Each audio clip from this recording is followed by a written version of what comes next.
世界の頂点に立った気分だよ。ねえ、ジャック、空を飛んでいる気分だよ。みんなが今どこにいるのかわかるように物語から引用しようか。You have probably watched Titanic more times than you can count. You know the music, you know the lines, and you probably know exactly when to grab the tissues. But no matter how many times you have sat through James Cameron's 3-hour epic, there is a good chance you have never really looked at it. Not the way we are about to look at it today. Behind the sweeping romance and the tragic history, there is a second movie hiding in plain sight, a movie made of tiny slip-ups, rushed edits, and moments that the crew hoped nobody would ever notice. Some of these are simple continuity errors. Others are historical inaccuracies that slipped past a team of researchers who were otherwise obsessed with getting every detail right. And a few are the kind of mistakes that, once you see them, completely change the way you watch your favorite scenes. So settle in, because once this video is over, you will never watch Titanic the same way again. Let's start with a moment buried deep inside one of the most frantic sequences in the entire film. Water is pouring through the corridors, the ship is groaning under the pressure, and Rose is sprinting to find something, anything, that can free Jack from the pipe he is chained to.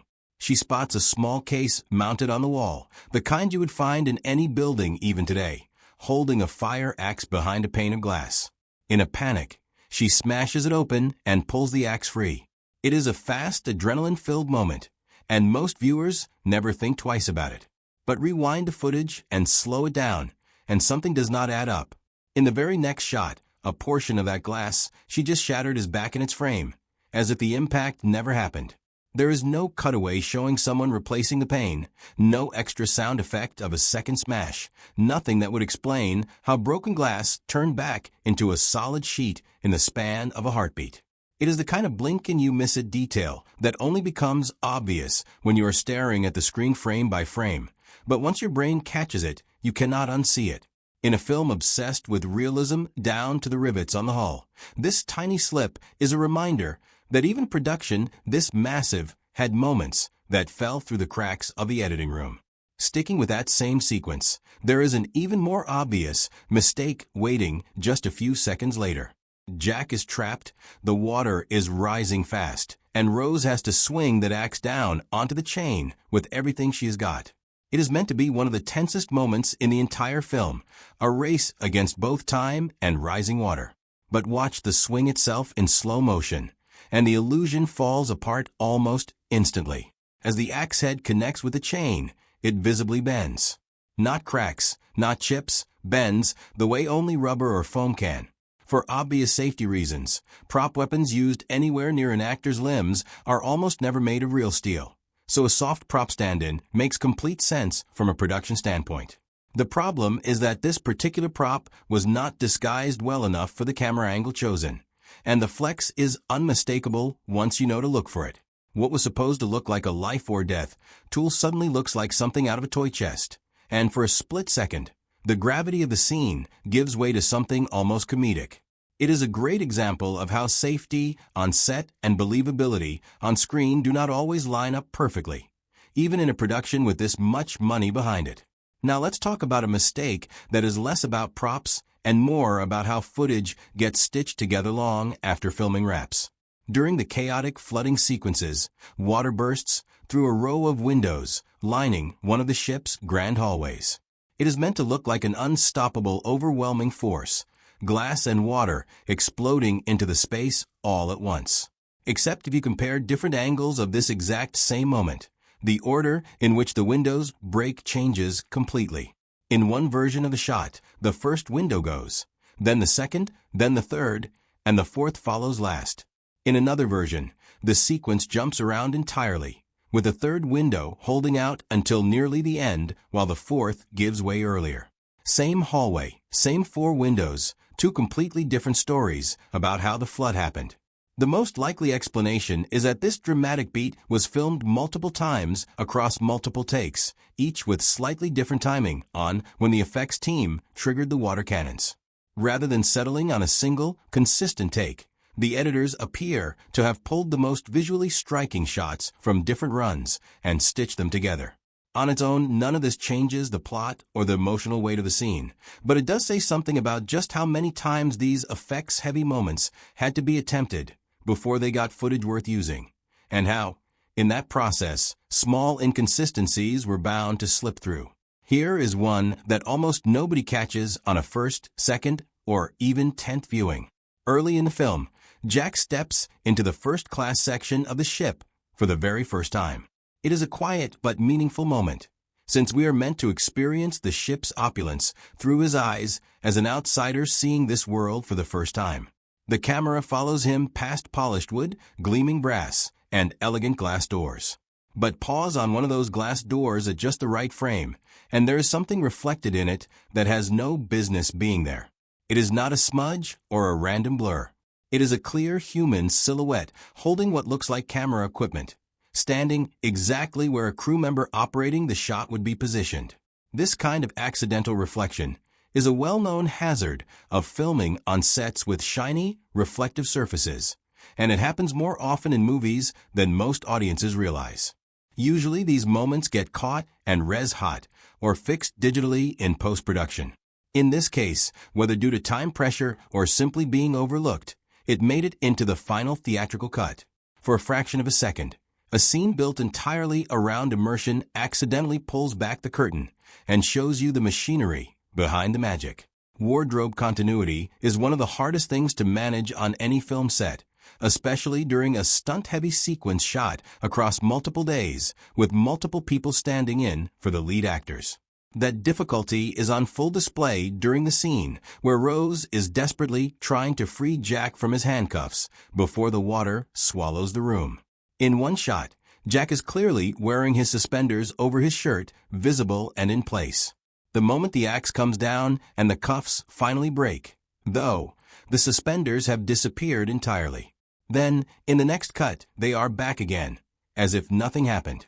The most likely explanation is that the shot where the chain actually breaks was performed by a stunt double rather than the lead actor himself, since that split second carries genuine risk with a swinging blade near someone's wrist.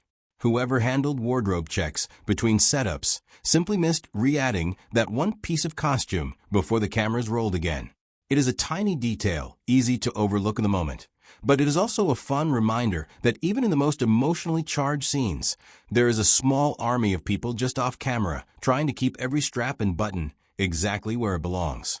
Rose's look is iconic, right down to the small beauty mark on her cheek that gives her face a bit of extra character in close-up shots. Except if you start paying close attention across the film, that mark does not always stay on the same side of her face. In some scenes it sits on her right cheek, and in others it has quietly relocated to her left. The most common explanation for this kind of mistake in filmmaking is a mirrored or flipped shot. Editors sometimes flip footage horizontally to help two shots flow together more smoothly, to match the direction of movement between cuts, or to fix a framing issue after the fact. The unavoidable side effect of flipping an image is that everything on the subject's face or body swaps sides too. Buttons that were on the left move to the right. Parted hair changes direction. And yes, beauty marks jump from cheek to cheek. It is not something the audience is meant to notice. And in most films it slides by completely unnoticed. But once you know to look for it in a face as recognizable as Rose's, it becomes one of those details you cannot stop seeing every time it happens. As the ship begins its final, catastrophic break apart near the end of the film, passengers are hurled in every direction, sliding across the deck and tumbling toward the freezing water below. It is meant to look like uncontrollable chaos, bodies moving exactly the way gravity and a collapsing ship would throw them. Pause at the right moment during one of these falls, though, and you will spot a very thin line running from one of the falling actors up and out of frame. It is a safety wire, the kind used constantly in stunt work to control exactly how and how fast a performer falls so nobody actually gets hurt. There's nothing unusual about using a harness for a stunt like this. It is standard practice and honestly reassuring from a safety standpoint. The mistake is that the wire was supposed to be digitally removed or kept out of frame entirely, and in the rush of assembling this massively complicated sequence, a handful of frames slip through where the rigging is faintly but unmistakably visible against the dark background. It briefly turns a moment meant to look like uncontrolled disaster into a visible reminder that a team of professionals was carefully controlling every inch of that fall. Not every mistake in Titanic is physical. Some of the most interesting slip-ups are baked directly into the dialogue, and they only become obvious once you know your history. Take the dinner scene where Rose, sitting stiffly beside her overbearing mother and her domineering fiancé, delivers one of her sharpest lines of the entire film. When the conversation turns to why the ship was given its name, she needles the conversation with a clever remark referencing Sigmund Freud and his theories connecting masculinity with an obsession over size.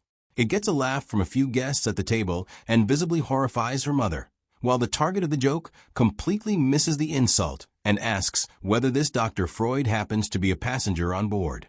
It is a fantastic character moment for Rose, sharp, modern, and rebellious. The trouble is that Freud had not yet published the specific ideas she is referencing at the time this dinner is supposed to be taking place.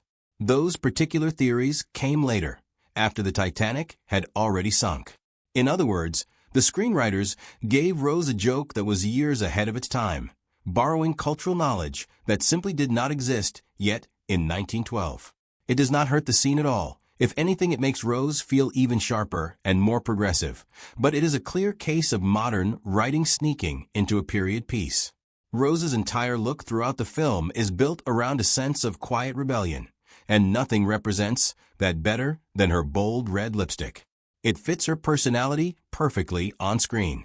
Historically, though, it would have raised eyebrows for very different reasons than the ones the film intends.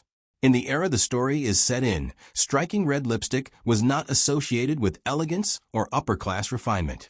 It was far more commonly associated with performers, dancers, and women outside of high society, and a young woman from Rose's background wearing it in public would likely have been seen as scandalous rather than fashionable.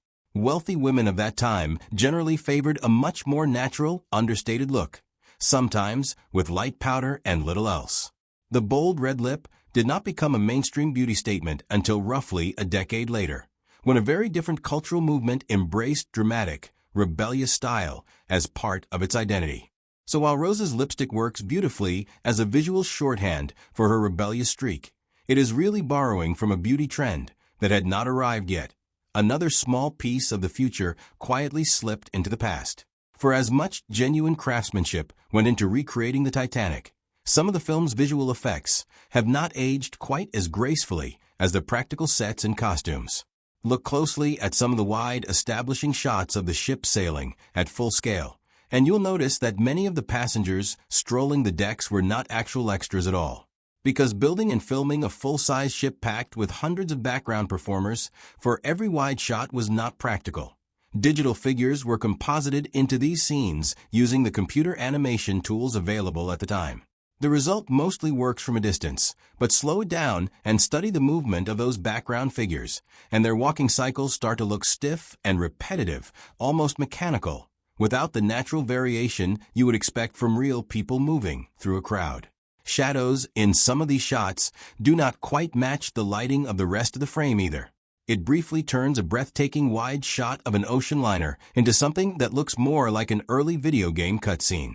Later in the film, during some of the jumps and falls, as the ship goes down, a similar issue crops up. Several of the falling figures move with an oddly weightless, floaty quality that does not match how a human body would actually tumble through the air. These are far from ruining the film, but they are a good reminder that even production this ambitious was still working within the technological limits of its era. There is a scene almost everyone remembers instantly, the one where Rose walks into a room to find Jack waiting with his sketchbook, about to draw her exactly as she asked. It is quiet, tense, and dripping with anticipation.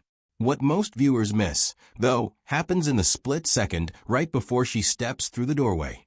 If you slow the footage down as Rose approaches, it becomes clear that she does not actually open that door herself.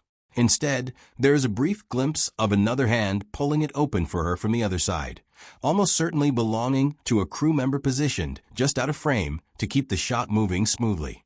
It was likely meant to stay completely hidden from the audience, a piece of practical, invisible stagecraft.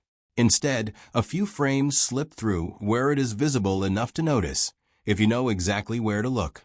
It does not take away from the emotional weight of the scene at all, but it is a small, almost charming reminder that behind every seemingly effortless entrance in a film, there is usually someone just out of view, making sure everything goes according to plan. James Cameron's Titanic is stunning to look at, and it clearly took an enormous amount of research to bring to life. But the ship on screen is not a perfect replica of the real vessel, and several choices were made purely for dramatic effect rather than historical accuracy. The Grand Staircase, arguably the most memorable set in the entire film, takes clear inspiration from the original, but adjusts its proportions and details to look even grander on camera.